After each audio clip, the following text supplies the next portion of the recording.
So now question number 22 पर हम आ गए हैं। तो अगर अभी तक आपने चैनल को सब्सक्राइब नहीं किया तो आपको पता है कि आपको चैनल को सब्सक्राइब कर देना है, बिकॉज यहाँ पर हम लोग मैथ्स का बहुत अच्छा एंड बहुत यूनिक कंटेंट पढ़ते हैं। चलिए स्टार्ट करते हैं विद द क्वेश्चन नंबर 22। यहाँ पर अगर हम देखें तो हमें डी ऑफ एक्स भी गिवन है, डी ऑफ वाई भी गिवन है, सामने बाउंड्री वैल्यूज भी गिवन है जो कि पाई के फॉर्म में है। बट मुश्किल की कोई भी यहाँ पर बात नहीं है। चलिए जल्दी से सॉल्व कर लेते हैं इसको। सबसे पहले हम लोग क्या करेंगे, वाई के रिस्पेक्ट से करें तो this will be not included and tan y जो है वो हमारे पास इंक्लूड होगा विद माइनस के साइन के साथ। ठीक है, तो यहाँ पर क्या होगा, माइनस के साइन के साथ ही हम लोग इसको इंक्लूड करेंगे। तो ये हो जाएगा हमारे पास क्या, माइनस tan का हमारे पास जो है वो डेरिवेटिव क्या होता है, वो होता है हमारे पास साइन 2x।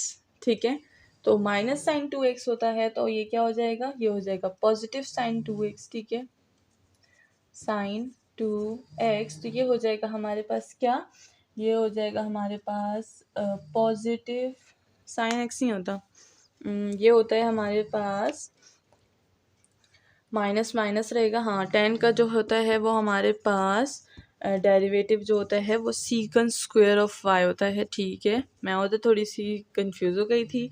ये हो जाएगा साइन सीकंड ऑफ y। ठीक है, सो ये हो गया हमारे पास m ऑफ y का, हमने सिर्फ इसी को किया है, ये x का फॉर्म है तो हम लोग इसको नहीं छेड़ेंगे। ठीक है, नाउ यहाँ पर हमारे पास जो है इसकी बात आ जाती है, ये हो जाता है n ऑफ x। ठीक है ना, n ऑफ x होगा, यहाँ पर हमारे पास x ऑलरेडी है, विद रिस्पेक्ट टू x कर रहे हैं सीकंड स्क्वायर ऑफ y। ठीक है, so with respect to x कर रहे हैं, x की वैल्यू 1 आ जाएगी। ठीक है, और यहाँ पर जो है हमारे पास सीकंड स्क्वायर है। अब अगर हम लोग देखें तो सबसे पहले अगर हम लोग इस इक्वेशन को सॉल्व करेंगे तो that will be very very easy. किस तरह से, ये हो जाएगा हमारे पास sine 2x minus tan of y d of x, ये जो है इक्वलिटी के इस साइड आ जाएगा, ये हो जाएगा minus x second y d of y equal to 0। तो we can write equation in this form, या फिर कुछ भी आप लिख सकते हैं, इट्स योर ओन चॉइस। ठीक है, सो ये हो गया हमारे पास, तो माइनस जो है वो यहाँ पर डायरेक्टली आ जाएगा। जब हम लोग x का डेरिवेटिव लेंगे तो 1 आएगा, तो ये माइनस क्या हो जाएगा 1, तो हम लोग 1 तो नहीं लिखते, बड़े हो गए हैं हम लोग, तो minus second square of y लिख लेंगे and these both are same. तो ये यानी क्या हो गया, एग्जैक्ट इक्वेशन है हमारे पास, मतलब आगे हम लोग इसको सॉल्व कर सकते हैं। तो चलिए सॉल्व करते हैं, इंटीग्रेशन की तरफ चलते हैं।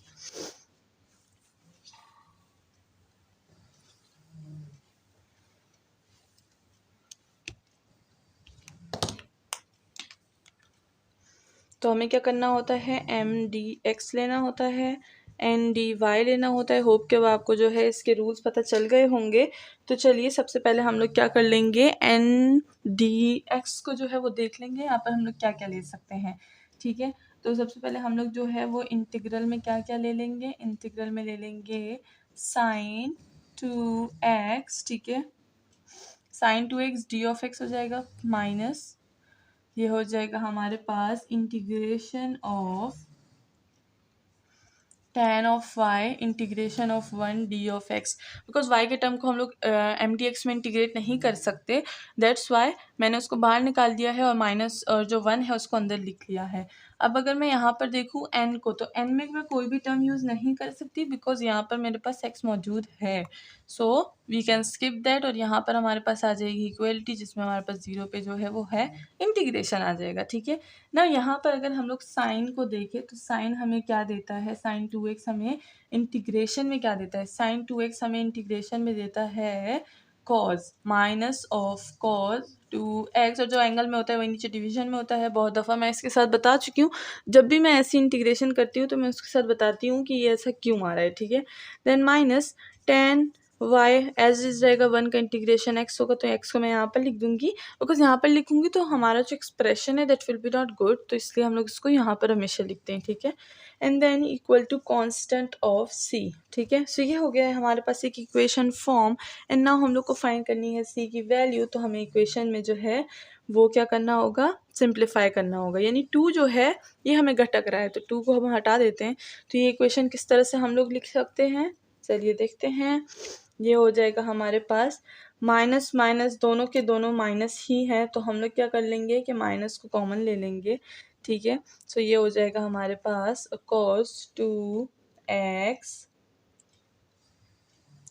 cos 2x plus x tan of y equal to, अब यहाँ पर हमने माइनस कॉमन लिया है तो हम लोग बोथ साइड जो है वो ये जो 2 है इसको मल्टीप्लाई करेंगे तो ये इधर तो कट जाएगा, इधर आ जाएगा 2 और इधर भी 2 ऑफ c आ जाएगा। तो अब हम लोग क्या करेंगे, हमें माइनस को हटाना है, माइनस को हमने हटाना है, तो हम लोग बोथ साइड माइनस को ही मल्टीप्लाई कर देंगे तो दिस विल बी कैंसिल और यहाँ पर माइनस आ जाएगा, -2c इक्वल टू c।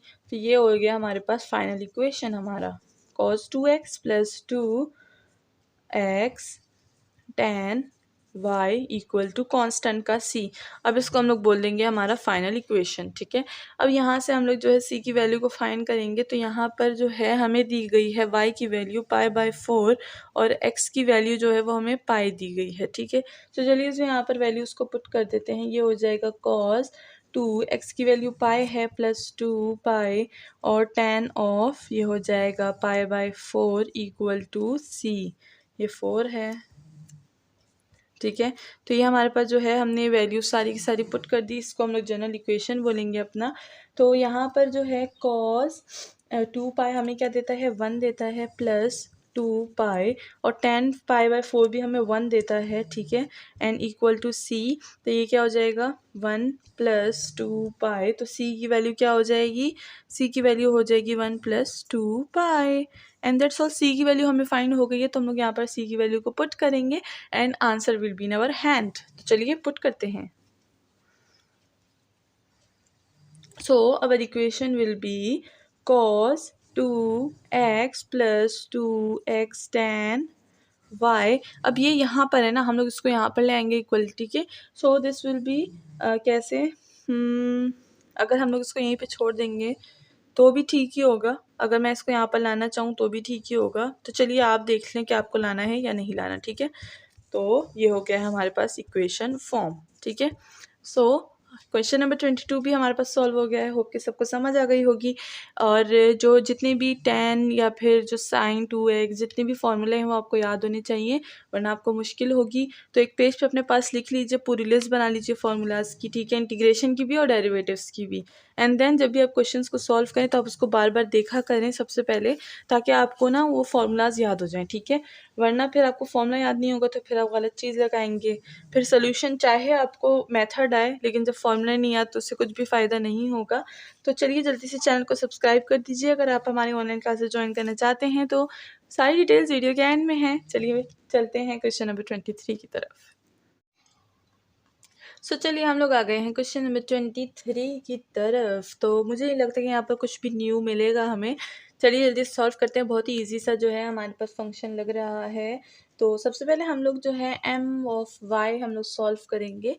तो अगर x को देखें तो ये जो x इन्होंने बाहर लिखा है इसको अंदर आपने मल्टीप्लाई कर देना है, वरना जो है आपको पता है ना फिर क्या होगा, फिर गलती हो जाएगी हमारे पास पूरे जो है सॉल्यूशंस में। तो चलिए इसको मैं मल्टीप्लाई कर देती हूँ, हो जाएगा 2x cos of y plus 3x square of y। यहाँ पर कुछ भी कॉमन नहीं है तो एज इट इज़ रहने दीजिए, ठीक है। सो ये हो गया है हमारे पास एंड ये हो गया है, हम लोग m ऑफ y के रिस्पेक्ट से सॉल्व करेंगे, 2x will be as it is, ठीक है। सो ये हो जाएगा 2x as it is, cos से क्या आता है माइनस साइन, से हो जाएगा माइनस साइन ऑफ y हो जाएगा and plus with respect to y solve कर रहे हैं 3x square as it is, y का डेरिवेटिव विल बी 1। सो ये हो गया हमारे पास m ऑफ y, ठीक है। नाउ n ऑफ x जो है हम लोग सॉल्व करेंगे, यहाँ पर देखा जाए तो माइनस है, माइनस को भी अंदर आपने मल्टीप्लाई कर देना है, ठीक है। सो माइनस यहाँ पर मल्टीप्लाई हो जाएगा तो माइनस y बन जाएगा और सिर्फ y का टर्म है, so you will not use this. यहाँ पर ये हो जाएगा एक्स स्क्वेयर, तो माइनस है, माइनस अंदर भी मल्टीप्लाई होगा तो माइनस हो जाएगा, एक्स स्क्वेयर का क्या हो जाएगा 2x, sine y will be as it is, सही है।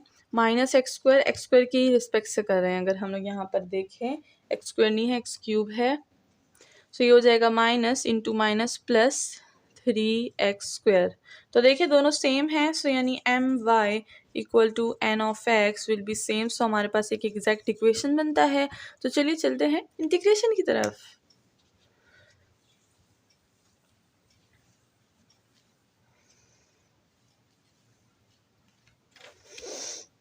तो चलिए हम लोग इंटीग्रेशन की तरफ चलते हैं, यानी mdx plus n dy rules आप जानते हैं इसके कि क्या क्या रूल्स हैं इन सब के। तो और ये हमारा लास्ट क्वेश्चन है, तो चलिए बस जल्दी जल्दी इसको सॉल्व करते हैं। और बहुत ही खुशी हो रही है इतनी बड़ी एक्सरसाइज को सॉल्व करते हुए। हम लोग बहुत ज़्यादा मेहनत करते हैं और इतनी ज़्यादा एक्सरसाइज सॉल्व करते हैं, उसमें हमने बहुत ज़्यादा चीज़ें जो होती है वो सीखी भी होती है। कोई कोई कहता है इतने ज़्यादा क्वेश्चन क्यों सॉल्व कर रहे हैं भाई, बस मैथड पता चल गया ना। लेकिन मैथड पता चलने से डजेंट मैटर, ठीक है ना। आपको उसकी प्रैक्टिस होनी चाहिए, आपको हर सिचुएशन को हैंडल करना आना चाहिए कि किस तरह से अगर कोई क्वेश्चन आ जाएगा तो हम लोग उसको किस तरह से सॉल्व कर सकते हैं, ठीक है ना। तो इस वजह से आपको प्रैक्टिस करना लाजमी है, ठीक है। तो यहाँ पर 2 और cos y को मैं बाहर निकाल दूंगी, x को अंदर छोड़ दूंगी, ठीक है। एंड यहाँ पर भी जो है 3y को मैं बाहर निकाल दूंगी, x स्क्वायर को अंदर छोड़ दूंगी। एंड अगर यहाँ पर हम देखें तो हमारे पास y का टर्म है एक, जिसमें हमारे पास जो है x नहीं है, तो हम लोग ये यूज़ कर लेंगे इक्वल टू, ये हो जाएगा हमारे पास 0, ये हो जाएगा 2 cos y, और x का क्या हो जाएगा, x का आ जाएगा x स्क्वायर डिवाइडेड बाई 2, 2 और 2 कैंसिल, ये हो गया प्लस 3y, x की पावर 3 डिवाइडेड बाई 3, 3 और 3 cancel, minus y square divided by 2 equal to constant. तो ना बस इसको मैं फॉर्म कर दूंगी। अब मैं न्यू जगह पे बैठती हूँ तो इस वजह से मुझसे बोर्ड में ना जो बड़ा बड़ा लफ्ज़ है वो लिखा जा रहा है, और मैं छोटा छोटा मैनेज फ़िलहाल नहीं कर पा रही क्योंकि अभी थोड़ी आदत नहीं हुई इस जगह को बैठने की। जब आदत हो जाएगी फिर मैं छोटे छोटे लफ्ज़ लिखूँगी, तो फिर हम लोग ज़्यादा इक्वेशन एक बोर्ड पे सॉल्व कर सकते हैं, ठीक है। सो जब तक मैनेज कीजिए, ठीक है। वो क्या होता है, हम लोग पुरानी जगह छोड़ नहीं पाते, जैसे हम लोग पुरानी चीज़ें छोड़ नहीं पाते, तो इस वजह से जब भी पुरानी जो जगह होती है हम लोग उसको जो है रिप्लेस कर देते हैं किसी जगह से, सो बहुत ही ज़्यादा प्रॉब्लम होती है। इस वजह से ओल्ड इज़ गोल्ड, ओल्ड चीज़ों का हमेशा ख्याल रखा करें, ठीक है। सो चलिए ये हो जाएगा हमारे पास कैंसिल। इस 2 को हमने मल्टीप्लाई करना है क्योंकि हम नहीं चाहते कि डिवीजन में कुछ रह जाए। So let's simplify this. अब सिंप्लीफाई जो है आपको आना चाहिए कि किस तरह से हम लोग इक्वेशन को जो है वो सिंप्लीफाई करते हैं। और अगर यहाँ पर देखें तो ये क्या हो जाएगा, ये 2 इधर कॉस के पास आ जाएगा, 2 कॉस y, और x स्क्वायर भी है तो मैं लिखूँगी 2x स्क्वायर, ठीक है। एंड देन प्लस ये हो जाएगा हमारे पास 2x क्यूब y हो जाएगा, माइनस y स्क्वायर हो जाएगा इक्वल टू 2c की जगह मैं सिर्फ c लिखूँगी बिकॉज 2c डजेंट मैटर, जैसे मैं हमेशा बताती हूँ, लेकिन वो आपने साइड पे लिखना है कि 2c इक्वल टू c, इसलिए हमने c यूज़ किया, ओके। नाउ हमने बाउंड्री वैल्यूज़ को जो है वो पुट करना है, जिसमें x की वैल्यू थी 0 और 2 की वैल्यू y की वैल्यू थी 2। तो चलिए let's put this in the general form. So ये हो जाएगा हमारे पास, ये 0 हो जाएगा और ये, तो ये पूरा का पूरा 0, ठीक है। प्लस ये 2 है, ये 0 है, ये 2 है 0, माइनस ये 2y है, यानी 2 की पावर 2 तो 4 हो जाएगा। सो इधर आ जाएगा हमारे पास 4, तो c की वैल्यू क्या हो गई, c की वैल्यू हो गई हमारे पास माइनस ऑफ, अगर यहाँ पर देखें तो माइनस ऑफ 4 बनती है, ठीक है, क्योंकि हमने जो है फंक्शन को सिंप्लीफाई किया हुआ था, ठीक है। सो अगर हम लोग फंक्शन को जो है वो सिंप्लीफाई नहीं भी करते तो भी 4 ही बनती। चलिए 4 चलाते हैं, देखते हैं कि क्या होता है नीचे, ठीक है। सो कोई फ़र्क नहीं पड़ता अगर हम लोग फंक्शन को पहले सिंप्लीफाई करते हैं सी की वैल्यू फाइंड करने से, या सी की वैल्यू के बाद फाइंड करें, ठीक है। तो चलिए इधर पुट कर देते हैं, ये हो जाएगा 2x स्क्वायर, ये हो जाएगा cos y, प्लस ये हो जाएगा 2x cube y, minus y square, और y इधर -4 हो जाएगा तो इधर +4 आ जाएगा इक्वल टू 0, ठीक है। सो ये हमारे पास जनरल फॉर्म बन गई है एंड सही है, हमने बिल्कुल सही सॉल्व किया है। तो आप कभी भी सिंप्लीफाई कर सकते हैं, या तो c की वैल्यू से पहले सिंप्लीफाई कर दे फंक्शन को, या तो c की वैल्यू के बाद जो है उसको सिंप्लीफाई कर दें, डजेंट मैटर एट ऑल, ठीक है। तो इसी के साथ क्वेश्चन नंबर 23 भी सॉल्व हो गया, हमारी एक्सरसाइज खत्म हो गई है। सो सबको कॉन्ग्रेचुलेशन इतनी बड़ी एक्सरसाइज खत्म करने के लिए, एंड होप कि आप सबको जो है समझ आ गई होगी। कहीं भी प्रॉब्लम हो तो आपको पता है कमेंट सेक्शन हमेशा खुला है, आप मुझे कमेंट सेक्शन में बता सकते हैं, एंड साथ में आप हमारा व्हाट्सएप नंबर भी यूज़ कर सकते हैं, बुशराज कोचिंग का, जो कि हमेशा हर वीडियो के एंड में गिवन होता है। एंड इसी के साथ आज की एक्सरसाइज को ख़त्म करते हैं, मिलते हैं नेक्स्ट वीडियो में with new exercise, new question, new problem, new solutions. अपना ख्याल रखिएगा, चैनल को लाइक सब्सक्राइब और शेयर करना बिल्कुल ना भूलिएगा, एंड आप हमारी ऑनलाइन क्लासेस ज्वाइन कर सकते हैं जिसकी सारी डिटेल्स वीडियो के एंड में है। Thank you so much.